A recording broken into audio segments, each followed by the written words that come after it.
அளவற்ற அருளாளனும் நிகரற்ற அன்புடையவனுமாகிய அல்லாஹ்வின் பெயரால் ஓதுகிறேன். மேலும் மரியமை நோக்கி வானவர்கள், மரியமே, நிச்சயமாக அல்லாஹ் தன் ஆகுக என்ற வார்த்தையை கொண்டு உமக்கு ஒரு குழந்தையை அளிக்க நற்செய்தி கூறுகிறான் என்றும் அதன் பெயர் அல் மசீஹ் ஈசபுனு மரியம் என்பதாகும். அவர் இம்மை மறுமையில் மிக்க கம்பீரமானவராகவும் இறைவனுக்கு மிக்க நெருங்கியவர்களில் ஒருவராகவும் இருப்பார் என்றும் கூறினார்கள்.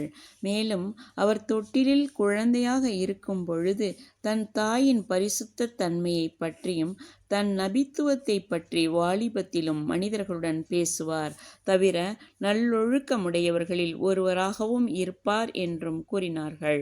அதற்கு மரியம் தன் இறைவனை நோக்கி, என் இறைவனே, மனிதர்களில் ஒருவருமே என்னை தீண்டாதிருக்கும் போது எனக்கு எவ்வாறு சந்ததி ஏற்பட்டுவிடும் என்று கூறினார். அதற்கு இப்படித்தான் அல்லாஹ் தான் நாடியதை படைக்கிறான். அவன் ஒரு பொருளை படைக்க நாடினால் அதை ஆகுக என அவன் கூறியவுடனே அது ஆகிவிடும் என்று கூறினான். மேலும் அவருக்கு வேதத்தையும் ஞானத்தையும் தௌராத்தையும் இன்ஜீலையும் கற்பிப்பான். இஸ்ராயேலின் சந்ததிகளுக்கு அவரை ஒரு தூதராகவும் ஆக்குவான் என்றும் இறைவன் கூறினான்.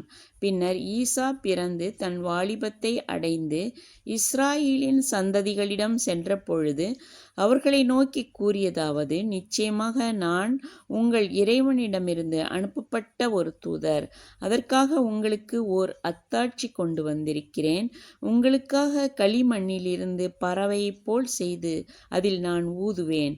அல்லாஹ்வின் அனுமதியைக் கொண்டு அது பறக்கும் பறவையாக ஆகிவிடும். பிறவிக் குருடனையும் வெண்குஷ்டரோகியையும் நான் குணப்படுத்துவேன். அல்லாஹ்வின் அனுமதி கொண்டு மரணித்தோரையும் நான் உயிர்ப்பிப்பேன். நீங்கள் புசித்தவற்றையும் உங்கள் வீட்டில் நீங்கள் சேகரித்து வைத்திருப்பவற்றையும் நான் உங்களுக்கு அறிவிப்பேன். மெய்யாகவே நீங்கள் நம்பிக்கை கொண்டவர்களாக இருந்தால் இதில் உங்களுக்கு திருப்தி அளிக்கக்கூடிய ஒரு அத்தாட்சி இருக்கிறது என்றும்